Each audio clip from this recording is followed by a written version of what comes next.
Hello friends, welcome to our channel. तो दोस्तों, चीनिया विक्रम की थंगलान एक ऐसी फिल्म है जो सिर्फ एक कहानी नहीं बल्कि एक सफर है जो हमें गुजरे हुए जमाने की ऐसी सच्चाइयों से रूबरू कराता है जो अक्सर हमारी नजरों से छुपी रहती है। और फिर इतिहास पढ़ने का मकसद सिर्फ पुरानी गलतियों से सीखना ही नहीं होता बल्कि अपनी जादू की छड़ी को समझना भी होता है। तो कई लोग कहते हैं कि इतिहास पढ़ने से हम अपने पुरखों को किए हुए कामों को समझते हैं और आगे बढ़ने के लिए उनका सही या गलत होने का अंदाजा लगाते हैं। लेकिन क्या इतिहास सिर्फ एक कहानी होती है या फिर वो एक सच्चाई है जो किसी के कहने पर नहीं बल्कि जीने पर बनी होती है? और एक मशहूर कहावत है ना कि जब तक शिकारी अपनी कहानी नहीं बताएगा तब तक शिकारी हीरो रहेगा। वहीं थंगलान के डायरेक्टर पा रंजीत इसी नजरिए से हमें वो कहानी सुनाते हैं जो कभी किसी ने पूरी तरह नहीं सुनाई। तो दोस्तों, ये कहानी कोलार गोल्ड फील्ड्स में सोने की खुदाई के दौरान लोगों के शोषण की है। थंगलान रंजीत की पहली कोशिश है एक ऐसी कहानी दिखाने की जो इतिहास के दौरान छुपी रह गई थी। रंजीत ने इस फिल्म में बहुत से ऐसे कॉन्सेप्ट को अपनाया है जो आम फिल्मों में नहीं मिलते, जैसे कि मल्टी जनरेशनल मेमोरीज और मैजिकल रियलिज्म। ये फिल्म उन लोगों की कहानी है जो हमारे समाज के नीचे दब गए और जिन्हें हमेशा दो बुराइयों में से कम बुरा चुनना पड़ा।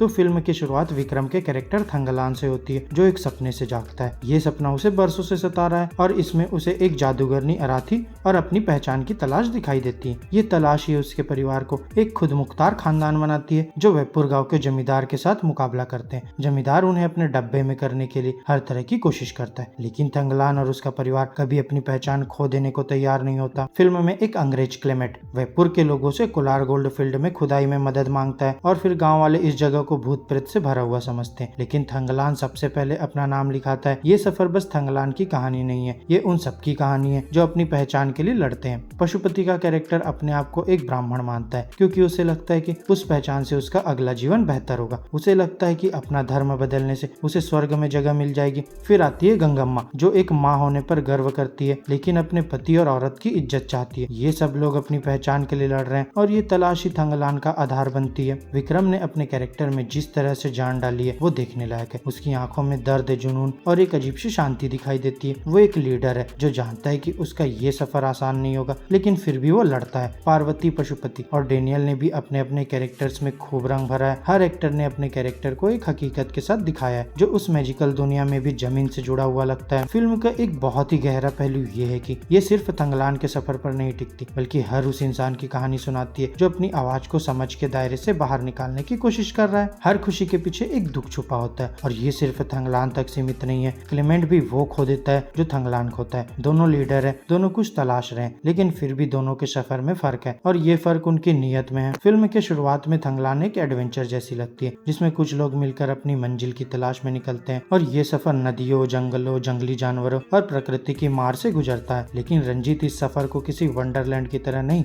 बल्कि एक कठोर जर्नी के रूप में पेश करते हैं। ये सफर खूनी है और इसमें खून, पसीना और आंसू के अलावा कुछ नहीं है। फिर भी रंजीत इसमें सिंबोलिज्म और एक सिद्धांत को शामिल करते हैं जो ये दिखाता है कि कैसे शोषण का चक्रव्यूह हमेशा घूमता रहता है, लेकिन ये जर्नी भी अपने बोझ से दब जाती है। रंजीत ने कहानी को कई जगह इतना गहरा बनाने की कोशिश की है कि कहानी थोड़ा बिखरती हुई लगती है। फिल्म के कुछ हिस्से ऐसे हैं जो बहुत ही अच्छी तरह से बनाए गए लेकिन कहानी से उतने जुड़े लगते हैं। फिल्म का वीएफएक्स हमेशा उस स्टैंडर्ड पर नहीं है जैसा हमने सोचा था, लेकिन जब ये सब मिल जाता है तो थंगलान अपने लास्ट एक्ट में एक नया रूप ले लेती है। बाकी editing, music, art direction, cinematography और एक्टर्स के परफॉर्मेंसेस मिलकर इस फिल्म को एक अलग दर्जा दे देते हैं। लेकिन आखिर में ये गोल्ड की तलाश क्या है? क्या ये सिर्फ वो धातु है जो दुनिया के कैपिटलिज्म को चलाता है या फिर ये उन लोगों की तलाश है जो अपनी खोई हुई पहचान वापस पाना चाहते हैं? पा रंजीत हम में से किसी को भी आसानी से इस सफर पर नहीं ले जाते। ये सफर कठिन है और हो सकता है ये वैसे ही था जैसे होना चाहिए था। इन द एंड क्या हम इस सफर से कुछ पाते हैं? शायद सबसे जरूरी बात यह है कि थंगलान हमें ये समझाता है कि अपनी पहचान ही असली सोना है। तो दोस्तों, आज के लिए बस इतना ही। और अब अगर वीडियो अच्छी लगी हो तो वीडियो को लाइक करो, चैनल को सब्सक्राइब करो और ऐसे ही मजेदार वीडियो के लिए बेल आइकन प्रेस करना ना भूलना। अब हम मिलेंगे आपसे अपनी अगली वीडियो में, तब तक के लिए बाय बाय दोस्तों।